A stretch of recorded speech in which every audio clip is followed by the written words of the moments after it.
Hey everyone, Eggman here with another video, and today we have some purple decks with the new starter deck, 10 cards, and just honestly the new meta that we have for this whole November stuff and everything, and it's been a lot of fun testing these. I think purple was in a pretty okay spot going into this meta, and with the restrictions and with some new card support, I think there's a lot of room for it to do well. So these are kind of just older decks that I think could be, re-looked at with these new cards as well, and I'll also be doing some testing with this stuff on my live stream.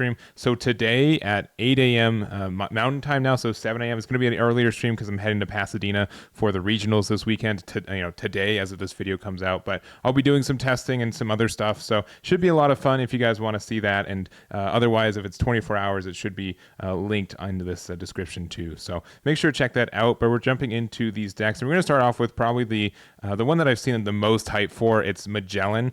He has a pretty good effect of just being able to be a 6K leader. That extra one Dawn whenever you lose a Dawn during your own turn is kind of nice, and kind of just like the immediate impact with it is the kind of interaction it has with Eustace Captain Kidd. So this is a new card that we get from the starter deck. On play and when attacking, can die -1 to give up to one of your leaders plus 10k or 1k power until the start of your next turn. So you get the plus 1k on Magellan, then Magellan's effect activates and lets you become a 7k on offense and a 6k on defense for the entirety of your opponent's next turn. So all that's really great. I think that helps out the deck a lot, and just kind of is a kind of mid-range boss monster that the deck was needing in the first place, especially since like Magellan's kind of tempo, but like doesn't really have the Dawn to play some high-end cards all the time. I think this card is really good for that. So kind of also follows up with just the Magellan card itself. This isn't restricted to Magellan, so you can play the Impel Down package in other decks as well, but being able to use this to force your opponent off their ramp is really great, especially since so many decks want to go second, so they get to turn 10 Dawn as fast as possible. Being able to put this Magellan down, make it so that they can't play like their Big Mom or something like that. I think this deck really helps you playing this Magellan, so I think it's a really good card for us. Other good cards, we do have like the Trafalgar Law and the Mino Rhinoceros, which you're going to see, not the Mino, the Heat. Heat's actually very good in this deck too. It's a 6k, which also means that it's kind of like this turns into like a mini Newgate deck, where if everything that your opponent has to attack is a 6k, they're in a weird spot where it's very tricky to do so. So this is a good card for this. Your turn once per turn, when a Dawn card from your field is returned to your Dawn deck, this character gets plus 2k power until the start of your next turn. So being able to be a 6k for free is very nice. So I like the card. I think this could be splashed in a lot of other decks too, but very strong for what it is. But yeah, and then also Trafalgar Law. This is kind of the format warper of a card. Your opponent has to be aware whenever you're playing against purple that if they have 7 cards in their hand, they can very easily go down to 5 cards. So it's still taking me like time to remember this is a card that I have to play around all the time against purple, and I think for the next couple of weeks a lot of people are going to be in that same boat. So very strong card and can snipe like a lot of good cards out of your opponent's hand. Other than that, we just kind of have the generic cards for it. We run enough Impel Down stuff just so we don't miss, which is nice. Our 2k, and then also just the Mino. If you want to have another 4-drop blocker, you can for the Impel Down, but I think the Law is fine as is. X-Drake Queen, the King, and then also 1 copy of the Kaido as well. So I'd like that pretty good. If you want like another card, you can maybe take out a House Judgment for it as well. Gum Jet Gatling is kind of nice because we do have a lot of cards that just don't have counter cost in our hands, so being able to facilitate that feels really great. And honestly, this is a really good tempo deck. You do kind of have to see Magellan on turn 3 for you to be able to start getting that foothold. So if you don't see this card, it feels pretty rough. But after that, it really kind of throws off your opponent a lot of the time too. So this is the deck here for Magellan. And then next up, we have the King and Kaido deck. You can run either leader. It kind of goes down to a personal choice. I know a lot of people have been running King, and it is kind of nice to be able to give -1k to cards just because you have your 10 Dawn. My only issue with this card is that most of the time when you're at 10 Dawn, you like immediately use a Dawn -1 effect, which means that you don't get all the way back to it. So that's kind of rough for it at times, but I do think it's a pretty good. I mean, just the fact that you get to play Onigashima is the reason people are playing it. And so Kaido is kind of like the same thing. It's their, Tag wise, they're the relevant ones are the same as Animal Kingdom Pirates, but I do personally like Kaido a little bit more. Being able to get that -7 to get a crit into life, especially with yellow around, does feel pretty great. And being able to be in like a lot of like have to have it situations with it. I personally like Kaido a little bit more, but I know some people have been trying to use King, so we're just saying both leaders for this one. But honestly, there's a good amount of support. Again, Law is very good. I don't think the Useless Captain kit is as good in this deck specifically, but there's nothing stopping you from playing it if you like it. I do kind of like the poly to getting the ramp for it. I also kind of do like Wire, especially in this format when 5-drop Marco is only at 1 copy. It's a little bit trickier for your opponent to remove this outright, especially since against non-red decks. But being able to say as a blocker, but also once per turn, and this can be either player's turn. So if you use like Blast Breath, you can use it too. Whenever a Dawn deck on your field is a Dawn card is returned to your Dawn deck, get to draw 1 and trash 1 from your hand. So since we play so many cards that are non-counterable, especially like you only ever want to see 1 Onigashima in your entire game. So like any extra copies, you get a cycle out of it with Wire for essentially free. I think that's very strong for you. So I like the card. I think it's helpful and very good. And then our top end is like 10-drop Kaido. A lot of decks don't play around this card, and you can just get a free win because they went really wide with the board.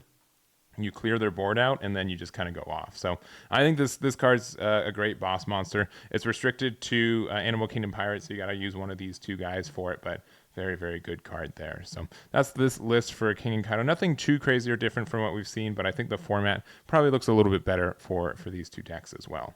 Next up, we have Crocodile, the purple-yellow one. And if you guys know me, I've been really, really enjoying playing this deck, and I've been tinkering it a little bit. This is my current build of it, and I feel like I change it every time I test with it. But, the kind of idea about this is that we just kind of want to make this kind of like medium top end. So we have like our own copy of Charlotte Katakuri. We have our 8-drop Crocodile. We also have our 9-drop Yamato as well. So we have some, chunky cards that are really good for us, which also means we're playing Wire because, again, same idea. We have so many Dawn minus effects, especially some that happen on our opponent's turn, that we get that free cycle when we need it, especially since like the Crocodile effect is a Dawn -1 for on opponent's attack. So this can be like a draw 2, discard 2 for like no real investment. So being able to cycle the cards and find what you need is really nice. I think the only thing that's a bit rough with this deck is the fact that like there isn't like a really super top end card for us. We don't really have a good 10-drop for us to run, and we also don't have like a red rock to get like absolute removal for something. So I think that's the only thing that we're really missing for something like this, is being able to forcefully remove our opponent's like big cards for that. Other than that, I think the deck feels very good. There's a lot of good ways to do it. There's a lot of good ways to ramp Missile Sunday. I do like Poly in this one too because we have that removal factor. We are playing Law. I did take out the Sanji blockers that I was running previously, and to be honest, I never really felt like I needed them. Sometimes they would be out of life and I'd win from it, but I didn't feel like that was often enough. And I feel like Law is just better for kind of interacting with our opponent and kind of messing them up. So I think that's kind of in our better interest as well. So if you like Sanji, though, go for it. I've been playing this deck a lot. I think it is just better into this newer format, too, because Newgate was a pretty tough matchup for us. But I think Wire specifically, I just kind of had like a weird time finding what 3-drops kind of worked for me. And this one just feels like it was almost made for Crocodile as well, because it accomplishes so much for us and lets us be like really, really greedy on our top end as well. So this is the list for Purple Yellow Croc. I'll be testing this one for sure. And then lastly, we've got the Iceburg. So we have Iceburg for around for a while, and I know it's kind of like a little bit of a meme deck. I know that the leader is a bit of a meme itself, just because it has this effect of you can't attack. It's a 5-life leader, but it's only mono purple. But it has this amazing activate main Dawn -1. You may rest this leader, play up to 1 character the cost of 5 or less that has Gallery La Company in its type. So being able to play a 5 cost for a Dawn -1 is really, really strong. Unfortunately, there's none that really have rush or rush or blocker, because otherwise I think the deck would be in a good spot for you. But again, like Wire works really, really well with that effect. You play out Wire on your second turn, or like maybe your third turn after you play like the stage. You're able to play like a Rob Lucci from your hand for free, and then after you do that, you get to draw one, trash one. I think that's very strong for you. So I like the idea of the card. I think it's very good.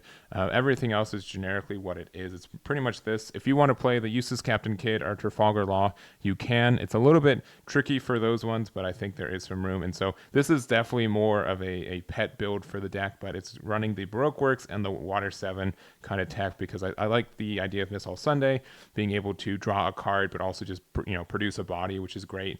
Pauli is really good. And honestly, like Mr. 5 is a moderately good boss monster for a deck like this, where we just kind of keep it active. And then if they, it gets rid of 4 costs for, pretty cheap. And this is a deck that really doesn't care about the Don Midas effects that you're doing anyway. So it's kind of some probably unintentional synergies with the deck, but I like it a lot. It's been fun, and it does kind of sneak some W's against some certain decks as well. So that is the build there. But that is kind of what we're going over today. These are the 4 lists that we have for you guys. They're going to be linked in the description as well. But I wanted just to show off some purple decks that I've been kind of testing and brewing with. I think that purple is going to be seeing a lot of play this month, which is really fun. And that's really going to be it for me. So thank you guys so much for watching. Let me know what kind of decks or what kind of cards I missed from this. And if you're going to be in Pasadena, let me know. It's going to be exciting to be there that weekend. And I think that's going to be it for me. So thank you guys so much for watching, and I'll catch you all next time.